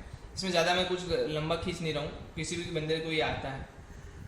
चलो एक और क्वेश्चन मैं ले लेता हूँ, ये भी आसानी है वैसे, √x + 4 - 3 / x - 5। ओके, चलो देखते हैं क्या होता है। √x + 4 दिया है, तो आप क्या कर सकते हो, इसको क्या इससे मैं ऐसी कोई वैल्यू से मल्टीप्लाई कर दूं जिससे क्या स्क्वायर निकाल पाए, हम क्या कर पाए, स्क्वायर निकाल पाए। अगर ये स्क्वायर निकलेगा तो क्या हो जाएगा, x + 4 - 3 का स्क्वायर, डिवाइड में क्या आएगा, x - 5, और यहाँ पर क्या आएगा, √x + 4 + 3, है कि नहीं। चलो बताता हूँ कैसे, ये आपको पता है ना, a - b हमने लिखा था और नीचे कुछ x प्लस कुछ भी समथिंग दिया था, तो हम क्या करते हैं, a + b और a + b से मल्टीप्लाई कर सकते हैं, और इन दोनों का मल्टीप्लिकेशन क्या लिखेंगे, a² - b², तो वही किया है यहाँ पर। अब x + 4 - 9 आ गया, आपको अच्छे से पता है कि यही क्या होता है, x - 5 होता है कि नहीं, x - 5 हो गया ना, तो ये कैंसिल हो रहा है। बट आपको एक चीज़ ध्यान में रखनी है, जब आप ये कैंसिल करते हो तब आप ये कैंसिल कब कर पाओगे, जब आप बोलते हो x ≠ = 5। आपको एक चीज़ बोल देनी है, क्योंकि x - 5 नीचे आ रहा है ना, तो एक चीज़ होनी चाहिए आपके दिमाग में कि x 5 नहीं हो सकता। ये दिमाग में रखना, बस जरूरत पड़े तो यूज़ कर लेंगे, बाकी तो कुछ जरूरत ना पड़े तो ठीक है। x 5 नहीं हो सकता, बस आपको ये याद रखना है। क्यों नहीं हो सकता ये बताओ जल्दी से, क्योंकि अगर x 5 रख दूंगा तो नीचे की वैल्यू क्या हो जाएगी, 0 हो जाएगी, सिंपल सी फंडा है, कुछ और से ज़्यादा नहीं है, तो ये 5 नहीं हो सकता। अब मेरे पास क्या आ गया, 1 / √x + 4 + 3। चलो क्या ये 0 हो सकता है कभी, ये मुझे बता दो, ये कभी 0 हो सकता है, नहीं हो सकता ना। अरे हम क्या निकाल रहे हैं अभी, हम डोमेन की बात क्यों कर रहे हैं, क्यों डोमेन की बात कर रहे हैं, मैं बता रहा हूँ ना, आपको बस डोमेन निकाल के दे दो, इसका क्यों निकालना है मैं बताता हूँ क्यों। अभी यहाँ से पता चल गया कि x ≠ = 5, डोमेन में ये पता चला, और क्या डोमेन पता चलेगा, तो x + 4 > 0 पता चलेगा। x + 4 > 0 मतलब x > -4, x > -4 है। यहाँ से क्या पता चला, अरे यहाँ से क्या पता चला, +3 है, इससे तो कोई प्रॉब्लम नहीं है ये, क्योंकि नेगेटिव हो ही नहीं सकता, ये अंडर रूट है, अंडर रूट हमेशा क्या होता है, पॉजिटिव होता है, ये नेगेटिव कभी होगा ही नहीं, तो नीचे की वैल्यू क्या होगी, कभी नेगेटिव नहीं होगी। बस एक ही चेक करनी थी, x+4 क्या हो, ग्रेटर देन 0। तो x क्या आ गया आपका, -4 से बड़ा, 5 को निकाल दो, -4 से बड़ा और 5 को निकाल दो। ओके, चलो इतना पता चल गया कि -4 से बड़ा आ रहा है, और -4 भी ले सकते हैं, -4 भी इन्वॉल्व कर सकते हैं, ठीक है। तो ये चीज़ वैल्यू आ गई। अब एक बात बताओ, ये जो अंडर रूट है, ये जो अंडर रूट है, इसकी वैल्यू क्या क्या हो सकती है? इसकी वैल्यू सर कम से कम 0 हो सकती है, और मैक्सिमम क्या हो जा सकती है, इनफाइनाइट तक। पता है ना ये तो, क्योंकि ये पॉजिटिव होता है, ये क्या होता है, अंडर रूट क्या होता है, पॉजिटिव होता है। एक्स की वैल्यू में कुछ भी ले सकता हूँ, -4 से ऊपर की कोई भी ले सकता हूँ, इसका मतलब कि इनफाइनाइट तक भी जा सकता है। तो अब मिनिमम वैल्यू क्या हो गई, मिनिमम वैल्यू हो गई 0 से 0 हो गई, और मैक्सिमम वैल्यू क्या हो गई, इनफाइनाइट हो गई। बस आपका आंसर बता दो, अभी आंसर बता दो। इसका आंसर क्या आया, 1/3। इसका आंसर क्या आया, 1/इनफाइनाइट, मतलब क्या हो गया, 1/3 से लेके 0। अब ऐसा तो होगा नहीं 1/3 से 0, होगा क्या, 0 से लेके 1/3, ठीक है, 0 से लेके 1/3। तो आपका आंसर क्या आएगा, रेंज 0 से लेके 1/3। देखो आप फिर से कंफ्यूज हो गए हो, मैं फिर से बताता हूँ। हमने इसको यहाँ तक लाया, इसमें कोई दिक्कत हुई किसी को, कुछ नहीं ना, ऊपर नीचे मल्टीप्लाई किया और यहाँ तक पहुँच गए। क्या आया, 1/√x+4+3। और हमें हमेशा देखा है कि हम क्या करते हैं, ऐसे केस में हम क्या करते हैं, मिनिमम और मैक्सिमम वैल्यू डालते हैं। तो यहाँ पर अंडर रूट की मिनिमम वैल्यू क्या होगी, ये बता दो। अंडर रूट की मिनिमम वैल्यू क्या हो सकती है, 0 हो सकती है ना, माइनस तो कभी आएगी नहीं, मिनिमम वैल्यू 0 हो सकती है, तो मैंने 0 रखा। मैक्सिमम वैल्यू क्या हो सकती है, मैक्सिमम वैल्यू क्या हो सकती है, इनफाइनाइट, तो मैंने इनफाइनाइट रखा। और जैसे 0 और इनफाइनाइट रखा, मुझे वैल्यू क्या मिल रही है, 0 और 1/3। आप बस इतना चेक कर लो कि x बराबर 5 पे क्या हो रहा है, x बराबर 5 पे, तो आपको बताएं कि ये डिफाइन ही नहीं हो रहा। x बराबर 5 पे क्या हो रहा है, डिफाइन हो ही नहीं रहा। तो x-5 देखोगे तो क्या वैल्यू मिल जाएगी, इनफाइनाइट। पर हमने x = 5 लेना ही नहीं है, बोल दिया ना डोमेन में x = 5 लेना नहीं है, तो x = 5 के लिए हमें वैल्यू देनी भी नहीं है, ठीक है। हमें सिर्फ कौन सी वैल्यू देनी है, -4 से लेके बड़ी की वैल्यू देनी है, और उसमें 5 को भी हमने निकाल दिया है, 5 की वैल्यू नहीं लेनी है। अदरवाइज सभी वैल्यू के आंसर हमें देने हैं, और सभी वैल्यू में हमें -4 पे क्या मिल रहा था, 0, और इनफाइनाइट पे क्या मिल रहा था, इनफाइनाइट। तो 0 और इनफाइनाइट रखते ही आपको आंसर क्या मिल रहा है, 1/3 एंड 1/इनफाइनाइट, मतलब कि 0 से लेके 1/3 हो। तो ये हो गई आपकी रेंज। मतलब आपने समझा क्या क्या हम सीख रहे हैं, क्या क्या देख रहे हैं। हमें एक चीज़ नोटिस करनी है, हमें अंदर की जो चीज़ है ना, मैक्सिमम अंदर की जो चीज़ है उसका एक तो रेंज पता होना चाहिए। अगर अंदर की चीज़ का रेंज पता चल गया है तो वहाँ से हट के हम बाहर निकलेंगे। बाहर निकलेंगे मतलब बाहर वाले फंक्शन को देखेंगे। जैसे मुझे अंडर रूट पता चल गया, मैंने कौन सा फंक्शन देखा, 1 डिवाइड में कुछ, यही हो ना, 1 डिवाइड में कुछ। और आपको पता है 1/x क्या होता है, किसी को भी पता है 1/x कैसा ग्राफ आता है, इस तरीके का ग्राफ आता है, मतलब डिक्रीजिंग फंक्शन है। 1/x क्या है, डिक्रीजिंग फंक्शन है। और डिक्रीजिंग फंक्शन का नतीजा क्या हुआ, कि ये जो वैल्यू आई आपकी, आंसर तो आ गया, बट इसको आपको क्या करना पड़ा, ऑर्डर चेंज करना पड़ा। क्या करना पड़ा, ऑर्डर चेंज करना पड़ा। तो हमने याद है डिक्रीजिंग जब भी फंक्शन आता है हम क्या करते हैं, वैल्यू रखते हैं, मिनिमम की मैक्सिमम की वैल्यू रखते हैं और उसका ऑर्डर चेंज करते हैं, ठीक है। समझ में आ रहा है, ठीक है। और एक एग्जांपल लेता हूँ, अगर आपको समझ में नहीं आया और एक एग्जांपल लेते हैं। और ये एग्जांपल बहुत काम का है जो मैं अभी कराने वाला हूँ, और जो ये एग्जांपल है बहुत काम का है जो मैं अभी आपको कराने वाला हूँ। तो आप अपना ध्यान यहाँ पर ही बनाए रखें। चलो जल्दी से हम वो एग्जांपल भी देख लेते हैं। ये लास्ट एग्जांपल भी मैं आपको थियरी पे दे जाऊंगा डायरेक्ट, कि हमने जो हमने अभी तक सीखा है रेंज में वो हम नोट डाउन करेंगे अभी, ठीक है। चलो है हमारा क्वेश्चन सही वाला, ओ yes, sign log √4 - x² divide by 1 - x, ठीक है। लॉग के अंदर कुछ चीज़ दी है। अब देखो इसमें आपको एक काम करना है, सिंपल सा काम करना है, आपको ढूंढना है रेंज, ठीक है। रेंज ढूंढने से पहले आप ये डिफाइन कर लो कि x कहाँ कहाँ है, x की कौन सी वैल्यू के लिए रेंज ढूंढनी है वो आपको पता होना चाहिए, कौन सी वैल्यू के लिए।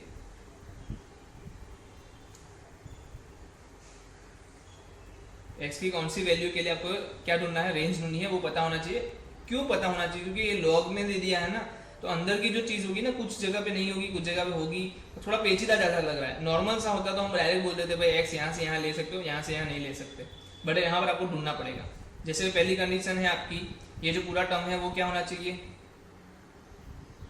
पूरा टर्म क्या होना चाहिए, ग्रेटर देन 0 होना चाहिए। तो ये कंडीशन पहली होगी क्योंकि लॉग में है। दूसरी चीज़ 1 - x 0 नहीं होगा, तीसरी चीज 4 माइनस एक्स स्क्वायर आपका क्या नहीं होगा, ग्रेटर देन 0 होगा, इक्वल टू 0 भी नहीं हो सकता क्योंकि लॉग के साथ है। तो ये 3 चीजें हैं जो आपको फॉलो करनी है। ये क्या बोल रहा है बताओ जल्दी से, ये बोल रहा है आपकी वैल्यू होगी, ये वाली वैल्यू क्या हो जाएगी ये बताओ जल्दी से, ये ऑलवेज पॉजिटिव होगी ना, क्योंकि क्या है स्क्वायर रूट है, स्क्वायर रूट क्या होता है हमेशा पॉजिटिव होता है। अगर ये पॉजिटिव है नीचे वाला भी क्या है पॉजिटिव होना चाहिए कि नहीं होना चाहिए, अगर ये पॉजिटिव है, ये बोल रहा है पॉजिटिव बनाओ इसको, तो नीचे वाला पॉजिटिव होगा तभी तो पॉजिटिव बनेगा। अगर ये नेगेटिव हो जाता तो क्या हो जाता, दोनों मिलके नेगेटिव हो जाते, तो हमें बनाना क्या है पॉजिटिव। इसका मतलब 1 माइनस एक्स भी क्या आएगा, ग्रेटर देन 0। तो एक्स क्या आ गया, लेस देन 1, एक्स क्या आ गया, लेस देन 1। तो अगर एक्स की वैल्यू लेस देन 1 है तभी ये क्या होगा, तभी क्या होगा, ये पूरा टर्म पॉजिटिव होगा। यहाँ क्या बोल रहा है x not equal to 1, okay हमने लिया भी नहीं, यहाँ भी क्या है लेस देन 1 लिखा है ना, तो 1 तो इन्वॉल्व नहीं है, तो ठीक है हमने इन्वॉल्व अभी तक नहीं किया। अब ये क्या बोल रहा है एक्स स्क्वायर लेस देन 4 बोल रहा है, इसका सीधा मतलब क्या बनता है, कोई बोल सकता है कि x belongs to minus 2 to 2 है ना, ये तो यार अभी पता है हमने किया हुआ है कि एक्स स्क्वायर लेस देन 4 क्या करते थे, -2 लिखते थे, 2 लिखते थे। एक्स स्क्वायर लेस देन है तो अंदर की चीजें लेते थे, बट इक्वल टू साइन नहीं है तो ओपन रखेंगे। अब ये बोल रहा है एक्स लेस देन 1, तो मैं 1 पे भी खड़ा हो गया। अब यहाँ से अंदर आना है तो अगर आप कॉमन चीजें देखो तो कॉमन क्या आ रहा है, -2 से लेके 1 आ रहा है, क्या आ रहा है -2 से लेके 1 आ रहा है, मतलब x बिलोंग्स टू -2 से 1, यही इतनी वैल्यू के लिए ये डिफाइन हो रहा है, अदरवाइज ये डिफाइन नहीं होगा। समझ में आ रहा है, ये जो टर्म है पूरा वो कब डिफाइन होगा, जब -2 से 1 में x होगा तब। अब मुझे क्या करना है, मुझे कुछ नहीं करना, मुझे ये नहीं पता कि ये इंक्रीजिंग है या डिक्रीजिंग है। आपको पता है ये इंक्रीजिंग है डिक्रीजिंग है, आपको नहीं पता है, तो आप सिंपल सा क्या करोगे, एक तो मिनिमम वैल्यू डाल दोगे और मैक्सिमम वैल्यू डाल दोगे। किसमें, इसमें मिनिमम वैल्यू डालो, क्या हो रहा है -2 से -2 डालते ही क्या मिल जाएगा, ऊपर वाला टर्म 0 हो जाएगा, ये टर्म क्या हो जाएगा 0 हो जाएगा ना, जैसे -2 रखोगे। ओके चलो मैं रख के बताता हूँ, 4 -4 डिवाइड बाई -2 -1, ठीक है -2 -1, और यहाँ पर क्या आ जाएगा 1 4 -1 डिवाइड में 1 -1, तो ये क्या आ गया, ये आ गया 0 आपका, और ये क्या आ गया आपका इनफाइनाइट, 1 -1 0 हो गया ना, डिवाइड में 0 आ गया, तो ये 0 क्या आ गया इनफाइनाइट बना देगा। तो इसका जो आंसर है आपका क्या आ रहा है, लॉग में 0 से इनफाइनाइट, क्या आ रहा है लॉग में 0 से इनफाइनाइट। अब मुझे बताओ लॉग डिफाइन कहाँ है, 0 से इनफाइनाइट में हर किसी पे भी डिफाइंड है, लॉग 0 से इनफाइनाइट में हर किसी पे डिफाइंड है, हाँ क्योंकि ये सब क्या है पॉजिटिव वैल्यूज है, तो लॉग पॉजिटिव वैल्यूज का आंसर हमेशा देता है। बट आप देखो हर एक वैल्यू आ गई ना, लॉग के जो डोमेन में हर एक वैल्यू आ गई, तो रेंज में भी हर एक वैल्यू आएगी। लॉग की मुझे एक बात बताओ, लॉग का आपको ग्राफ बना के दिखाओ, तो ये वाला लॉग का ग्राफ होगा, या तो क्या हो सकता है ये वाला हो सकता है, चलो जो भी हो ये वाला हो सकता है। दोनों में रेंज क्या आएगी, -इनफाइनाइट से इनफाइनाइट, देखो ये इनफाइनाइट तक जा रहा है, -इनफाइनाइट से शुरू किया था, इनफाइनाइट तक पहुंचा, -इनफाइनाइट से शुरू किया था, तो जो y की वैल्यूज है वो कहाँ से कहाँ जा रही है, -इनफाइनाइट से इनफाइनाइट। तो जो लॉग का आंसर आने वाला है वो क्या आएगा आपका, -इनफाइनाइट से इनफाइनाइट आएगा, उसके आगे क्या है साइन है। समझ में आ रहा है, इसकी वैल्यू कहाँ से कहाँ आई, 0 से इनफाइनाइट आई, ठीक है। अब 0 से इनफाइनाइट में अगर मैं बात करूँ x की, 0 से इनफाइनाइट में बात करूँ x की, तो y की वैल्यू क्या दे रहा है, -इनफाइनाइट टू इनफाइनाइट, कौन लॉग, तो ये लॉग जो 0 इनफाइनाइट था उसकी रेंज क्या आ गई, -इनफाइनाइट से इनफाइनाइट। अब साइन क्या बोलता है, साइन बोलता है मेरे अंदर आप x बिलोंग्स टू r कोई भी रख दो, मैं तो क्या आंसर दूंगी हमेशा -1 से 1। साइन के अंदर x equal x belongs to r कोई भी वैल्यू रख दो, साइन आंसर क्या देगा, -1 से 1। तो अगर मैं इसकी बात करूँ तो इसकी रेंज क्या हो जाएगी ऑटोमेटिकली, -1 से 1, इसकी रेंज क्या हो जाएगी, -1 से 1। समझ में आया, समझ में आया कैसा हो रहा है, बस। तो यही चीज़ें हैं, आपको समझ में आना चाहिए कि हमें अंदर से बाहर जाना है। अब अंदर की चीज़ तो थोड़ी पेचीदी थी, तो मैंने क्या किया, उसको एक तो x ढूंढ लिया कि x कहाँ से कहाँ है। जैसे ही x पता चला, x पता चलने से मुझे क्या पता चल गया, उसकी रेंज पता चल गई ना, जो क्या आ रही थी 0 से इनफाइनाइट, क्या आ रही थी 0 से इनफाइनाइट आ रही थी। अब दूसरी बात, उसकी रेंज अगर 0 से इनफाइनाइट आ रही है तो एक बात और क्या होगी कि लॉग की वैल्यू क्या मिलेगी आपको, तो लॉग की वैल्यू मिल सकती है -इनफाइनाइट से इनफाइनाइट, है ना, -इनफाइनाइट से इनफाइनाइट। अब -इनफाइनाइट के इनफाइनाइट की वैल्यू में अगर साइन में डालता हूँ तो साइन बिलोंग्स टू r, मतलब कि आपकी वैल्यू हमेशा क्या मिलेगी, r -1 to 1 मिलेगी। तो हमने यहाँ पर क्या सीखा ये बताना चाहता हूँ, हमने यहाँ पर क्या सीखा, एक चीज़ आप देख लो, मैं जो आपको बताना चाहता हूँ वो है, हमारे पास क्या होगा, इसको मैं टॉपिक का नाम देता हूँ बिफोर रेंज फाइंड डोमेन। इसको मैं क्या नाम देता हूँ, बिफोर रेंज फाइंड डोमेन, मतलब रेंज फाइंड करने से पहले डोमेन फाइंड करो। एग्जाम्पल तो इस टाइप का कोई एग्जाम्पल हो सकता है, या तो फिर आपको ग्रेटेस्ट इंटीजर फंक्शन के भी एग्जाम्पल हो सकते हैं, ग्रेटेस्ट इंटीजर फंक्शन के एग्जाम्पल हो सकते हैं, या फिर आपको परम्यूटेशन कॉम्बिनेशन के क्वेश्चंस भी आएंगे, परम्यूटेशन एंड कॉम्बिनेशन, ऐसे क्वेश्चन होंगे। उस टाइम पे आपको ये चीज़ फॉलो करनी है। दूसरी बात क्या, फॉलो में क्या करना क्या है, फॉलो में करना कुछ नहीं है, आपको करना है find domain, find domain of F of x. जैसे ही डोमेन मिल गया, मुझे पता चल गया कि डोमेन में क्या आ रहा है, x1, x2, x3, ऐसे करके कुछ पॉइंट्स आ रहे हैं, डिस्क्रीट पॉइंट्स आ रहे हैं, या फिर कुछ इंटरवल भी हो सकता है, इसमें कोई दिक्कत नहीं है। बट ज़्यादातर केस में मैं ऐसा मान रहा हूँ कि भाई मुझे कोई वैल्यूज मिल रही है, जैसे x1, x2, x3 ऐसे करके कुछ वैल्यूज मिल रही है। अब उसी पे ये जो वैल्यूज मिल रही है ना, वहाँ पर ही आपको एफ ऑफ एक्स में रखना है और क्या निकालना है, रेंज निकालनी है। ये एक्स की वैल्यूज को क्या करना है, एफ ऑफ एक्स में रखना है और क्या निकालनी है, रेंज निकालनी है। तो रेंज क्या हो जाएगी उस केस में, F of x1, F of x2, F of x3, ऐसे करते करके एफ ऑफ xn हो जाएगा। तो ये आपकी क्या बन जाएगी, रेंज बन जाएगी। अदरवाइज दूसरा भी हमारे पास चांस था कि x बिलोंग्स टू, अगर क्या है, a टू b है, a बिलोंग्स टू क्या है, a टू b है, और मुझे एफ ऑफ एक्स चाहिए, तो मैं क्या करूँगा, चेक, पहला क्या होगा, इंक्रीजिंग, फंक्शन क्या है, इंक्रीजिंग है, दूसरा क्या है, डिक्रीजिंग। अगर नाइदर है, मतलब कि दोनों में से कुछ पता नहीं चल रहा है, तो draw graph and get solution. ठीक, ग्राफ ड्रो के करके हम सॉल्यूशन निकालेंगे। अगर इंक्रीजिंग है तो डायरेक्ट जवाब क्या आ जाएगा, F of A, F of B, ये इसकी रेंज हो जाएगी। अगर डिक्रीजिंग है तो क्या हो जाएगा, एफ ऑफ बी आगे आ जाएगा, एफ ऑफ ए पीछे चला जाएगा। तो ये आपको पता है, हमने ये लर्न किया हुआ है। और ये ग्राफ वाला तो हमने साइन और कॉस के ग्राफ ड्रॉ करके हम आंसर निकालते हैं, तो ये भी हमने देखा हुआ है। अब बात थी ये वाली चीज़ जिसमें हमें क्या निकालना, डोमेन निकालना काम की चीज़ हुई। डोमेन निकालते ही आपको एक चीज़ पता चल जानी चाहिए कि कुछ वैल्यूज मिलेगी, वहाँ पर ही ये फंक्शन डिफाइन होगा। तो उसी वैल्यूज के लिए हमें क्या करना है, वैल्यूज के पॉइंट्स पर आंसर निकाल लो, और वही मेरी क्या बन जाएगी, रेंज बन जाएगी। चलो मैं आपको परम्यूटेशन कॉम्बिनेशन का एक एग्जांपल लेता हूँ, उसकी कंडीशंस देखते हैं कि डोमेन बनाने के लिए क्या चाहिए। हमने डोमेन में भी उसको थोड़ा स्किप किया है, तो यहाँ पर आगे हम वो डोमेन वाली चीज़ भी सीख लेते हैं। जैसे कि डोमेन निकालना भी हम सीख लेंगे। जैसे कि मेरे पास NCR है या NPR है, दोनों केस की बात कर रहा हूँ। तो एक चीज़ पता होनी चाहिए कि N और R क्या होंगे, मुझे बता दो, इंटीजर्स होंगे। क्या आपने ऐसा तो कभी देखा नहीं होगा 3.2 P 1.1, ठीक है, ऐसा कुछ देखा नहीं है। वो हमेशा क्या होते हैं, दोनों इंटीजर्स होते हैं, ठीक है। तो ये चीज़ आपको पता हो जानी चाहिए कि इंटीजर्स की बात कर रहे हैं।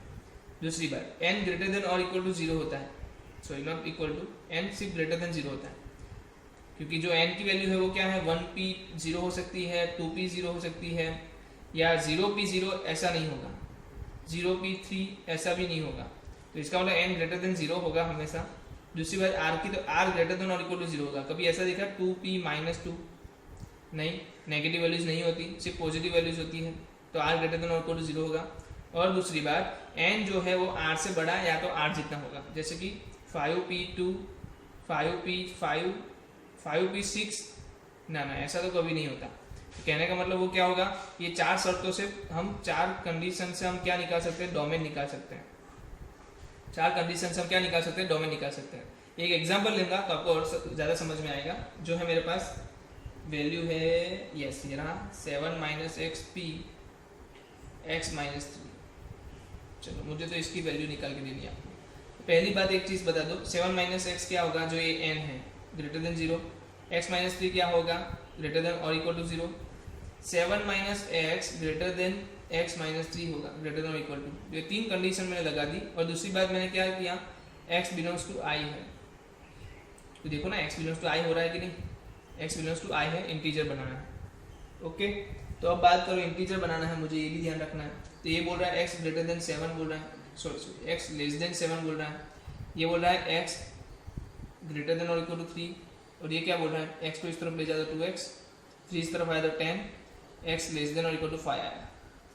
तो अगर मैं ड्रॉ करता हूँ, ड्रॉ करने में मुझे 7 का बता दो, 7 क्या बोल रहा है, 7 से छोटा, ये क्या बोल रहा है, 3 से बड़ा,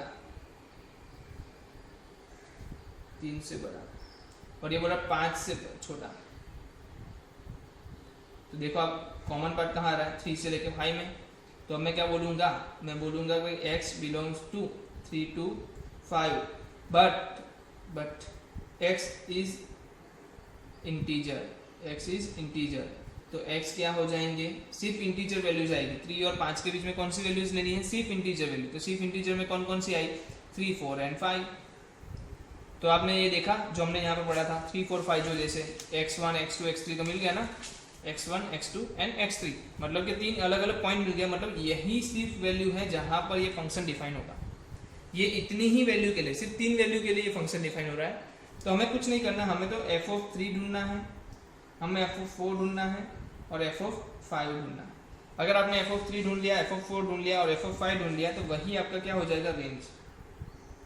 कैसे, तो देखो f(3) क्या हो रहा है, रखो इसमें वैल्यू 7 - 3 p, क्या हो रहा है 3 - 3, तो आया 7 या 4p 0, और किसी का भी 0 होता है तो 1 हो जाता है, आपको पता होगा।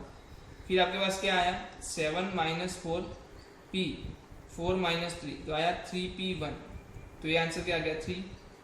फिर आया 7 - 5p, 5 - 3 क्या आया 2p2, तो आंसर क्या आ गया फिर से 2, क्या आ जाएगा 2 आ जाएगा, 2 × 1 = 2। तो आपका आंसर आया 1, आपका आंसर आया 2, आपका आंसर आया 3। तो कोई भी बंदा बता सकता है रेंज क्या हो जाएगी, रेंज हो जाएगी आपका f(3), f(4) एंड f(5), जो क्या है 1, 2 एंड 3 के आंसर में। अब ये क्या हो गई, रेंज हो गई। तो देखो डोमेन ढूंढना है, डोमेन में से जो डिस्क्रीट पॉइंट्स आपको मिलते हैं उस डिस्क्रीट पॉइंट पे आपको क्या करना है, फंक्शन की वैल्यू निकालनी है और उसी फंक्शन की वैल्यू पे आपको क्या कर देना है, आंसर लिख देना है। ठीक है, चलो एक क्या लेते हैं, ग्रेटेस्ट इंटीजर फंक्शन का एक क्वेश्चन ले लेते हैं। तो ग्रेटेस्ट इंटीजर फंक्शन का क्वेश्चन है वो है greatest integer function x plus -x plus √2 minus mod x plus 1/x²। चलो इसका हमें रेंज निकालनी है। क्वेश्चन देखे तो कोई भी डर जाएगा, पर हम आसानी से इसका निकाल लेंगे। जैसे देखो पहली बार ये क्या होना चाहिए बता दो, तो ये होना चाहिए ग्रेटर देन और इक्वल टू 0। ये क्या होना चाहिए, ये भी क्या होना चाहिए ग्रेटर देन और इक्वल टू 0, और ये होना चाहिए x0 = 0। 3 कंडीशन हमारे पास अवेलेबल है। अब एक बात कर लो, मुझे ऐसी कोई चीज़ मिलती थी तो आपको पता है इसका आंसर क्या आता था, 0 जब इंटीजर, -1 नॉन इंटीजर। अगर नॉन इंटीजर है तो क्या आता था -1 और इंटीजर होता था तो 0। इसका मतलब ध्यान से बता, सुनना ध्यान से सुनना, इसका मतलब इसका आंसर क्या ले सकता हूँ मैं, सिर्फ 0 ले सकता हूँ ना, ये तो अलाउ नहीं होगा, ग्रेटर देन और इक्वल टू 0 है तो ये चलेगा नहीं। तो एक चीज़ पता चल गई, x बिलोंग्स टू क्या आ गया, इंटीजर्स।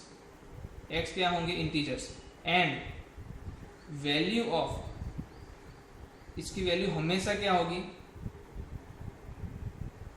ऑलवेज। ये क्यों, क्योंकि हमें वैल्यू डालने की जरूरत नहीं है। जब भी हम कुछ वैल्यूज लेंगे x की, इसमें डालेंगे तो हमें आंसर क्या मिलने वाला है, 0। तो मैं वैल्यू डाल के चेक नहीं करूंगा, मैं क्या करूंगा, डायरेक्ट 0 ले ही लूंगा। ठीक है, ये इसलिए मैंने आपको बता दिया कि ऑलवेज। हाँ आप रख सकते हो अगर आप रखना चाहते हो, क्योंकि आप इसमें इंटीजर वैल्यूज डालोगे आपका आंसर 0 ही मिलेगा। तो मैं रखूंगा नहीं, मैं डायरेक्ट बोल दूंगा कि इसका आंसर 0 आएगा। ठीक है, इसका मतलब समझ लो आप, इसको इग्नोर भी कर सकते हो आप, कहने का मतलब, क्योंकि इसकी ये क्या देगा आपको आंसर, ये एक ही आंसर देगा क्या, 0। ये क्या आंसर देगा, 0 आंसर देगा। तो इसको आप इग्नोर भी कर सकते हो, कहने का मतलब। अगर ये 0 हो रहा है तभी, और कोई वैल्यू नहीं दे सकता, ये ना नेगेटिव वैल्यू दे सकता है ना ये पॉजिटिव वैल्यू दे सकता है। पॉजिटिव वैल्यू क्यों नहीं दे सकता, क्योंकि इसकी वैल्यू ही एक बन रही है ना, सिर्फ 0 ही बन रही है। अब 0 का अंडर रूट 0 ही आएगा। ठीक है, चलो यहाँ देख लो, 2 less than greater than equal to mod x है ना, तो x क्या है 2 से कम। तो इस केस में क्या करते थे, घोड़ा कहाँ खड़ा रहेगा, 0 पे, कहाँ पर रस्सी डाली 2 पे, इस तरफ कहाँ डाली -2 पे, और घोड़ा क्या है घर में रहेगा तो अंदर दौड़ेगा। तो ये आपका आंसर हो गया, क्या हो गया, -2 से लेके 2 के बीच में। चलो यहाँ पर x0 = 0 भाई, 0 नहीं होना चाहिए, बस ये ध्यान रखना है। तो -2 के बीच में इंटीजर कौन से आएंगे, तो आपको एक चीज़ पता चल गई, x बिलोंग्स टू आएगा -2, -1, 0 नहीं आ सकता क्योंकि यहाँ मना किया है, तो 1 आएगा और 2 आएगा। तो x क्या क्या हो सकते हैं, x हो सकते हैं आपके -2, -1, 1 एंड 2। समझो इस चीज़ को, जब ये ग्रेटेस्ट इंटीजर फंक्शन आ जाए या परम्यूटेशन कॉम्बिनेशन आ जाए, उस टाइम पे आपको एक चीज़ ध्यान रखनी है कि आपको डोमेन ढूंढ लेना है। डोमेन आपको कैसे मिलेंगे, एस टाइप के क्वेश्चन से आंसर मिलेंगे, 4 वैल्यूज 5 वैल्यूज या इंटरवल भी मिल सकता है, कोई प्रॉब्लम नहीं। अब तो मैं क्या करूँगा, रेंज निकाल के दूंगा। रेंज इज क्या हो गई, f(-2), f(-1), f(1) and f(2), यही तो आपकी रेंज है। अब रेंज निकालने के लिए एफ ऑफ -2 रखो, तो जैसे ही -2 रखूंगा ये वैल्यू तो 0 होने वाली है हर बार, चारों में वैल्यू क्या होगी इसकी 0, तो मैं इसको लिख दूँ 0 प्लस इसमें रखूँ तो 2 - 2 और यहाँ पर 1/4, तो आंसर क्या आ रहा है 1/4 आ रहा है। अब ऐसे ही 2 रखोगे तब भी हो जाएगा ना, क्योंकि यहाँ भी वापस से 2 - 2 ही बनने वाला है और स्क्वायर है तो 1/4 ही बनने वाला है। तो -2 रखो या 2 रखो, दोनों में आंसर क्या आ रहा है, सेम ही आ रहा है। क्या आ रहा है 1/4। फिर आप देखो एफ ऑफ -1, तो यहाँ पर क्या हो जाएगा 0, ये तो पक्का है। ये क्या हो जाएगा 2 - 1 हो जाएगा और नीचे क्या हो जाएगा 1/1, तो ये देगा आंसर 1 और ये आंसर देगा 1, तो 1 + 1 2। वैसे ही एफ ऑफ 1 के लिए भी सेम होगा, क्योंकि मोड़ दिया है ना तो माइनस प्लस का फर्क पड़ता नहीं, और यहाँ पर स्क्वायर दिया है तो यहाँ भी फर्क पड़ता नहीं, तो क्या हो जाएगा 1 + 1 वापस से 2। तो आपका आंसर क्या बना इसका, बोल सकता हूँ 1/4 and 2, सिर्फ इतनी ही रेंज आएगी। क्या है रेंज 1/4 and 2। समझ में आया, चीज़ें समझी क्या बोलना चाहते हैं। अगर ऐसे टाइप का क्वेश्चन पूछा जाता है, आपको डोमेन ढूंढना है, डोमेन ढूंढने के बाद उसी पॉइंट्स पे आपको रेंज निकाल देनी है, मतलब कि उसके इसके क्या निकाल देना है, इमेज निकाल देनी है। वही इमेज को मैं इकट्ठा कर दूंगा तो क्या आंसर मिल जाएंगे मुझे, इसके रेंज के आंसर मिल जाएंगे। ठीक है, अब बात करता हूँ, यहाँ पर हम देखने जाए तो रेंज की बात जो हमने करनी थी, जो मुझे सिखाना था, वो सब चीज़ें यहाँ पर डिस्कस हो चुकी है। अब जो मैं आपको एक काम करने वाला हूँ वो असाइनमेंट देने वाला हूँ। क्या करने वाला हूँ, होमवर्क में कम बोलूँगा, उसको असाइनमेंट ही बोलूँगा। उसको क्या बोलूँगा, असाइनमेंट ही बोलूँगा। क्यों असाइनमेंट बोल रहा हूँ, क्योंकि बहुत सारे क्वेश्चन है इसमें, 15 क्वेश्चन है आपके पास, और उस 15 क्वेश्चन को मैं चाहता हूँ कि आप अगले 2 या 3 दिनों में कंप्लीट करो। क्या करो, या कुछ लोग आज भी कर सकते हैं, ये वीडियो देखने के बाद तुरंत ये कर सकते हैं, कोई दिक्कत नहीं है। और कुछ लोग टाइम निकाल के, अपना टाइम निकाल के भी कर सकते हैं। तो मैं आपको टाइम दे रहा हूँ 2 या 3 दिनों का। 2 या 3 दिनों के बाद जो लेक्चर रहेगा मेरा, 2 या 3 दिनों के बाद जो लेक्चर रहेगा मेरा, उस लेक्चर में हम इसका सॉल्यूशन डिस्कशन करेंगे। क्या करेंगे, उस लेक्चर में हम सॉल्यूशन डिस्कस करेंगे। तब तक मैं ऐसा चाहता हूँ कि आप ये घर पे बैठ के सॉल्व करें। दूसरी बात अभी बता रहा हूँ, मोस्ट इंपॉर्टेंट पार्ट है फंक्शन। जब आप चैप्टर पढ़ते हो, मोस्ट इंपॉर्टेंट पार्ट है डोमेन एंड रेंज। अगर डोमेन एंड रेंज आती है, हर 2 या 3 साल में इसका क्वेश्चन रिपीट होता है। मतलब ऐसा नहीं पता है कि कब रिपीट होगा, या दोनों कंसिस्टेंसी भी हो सकती है।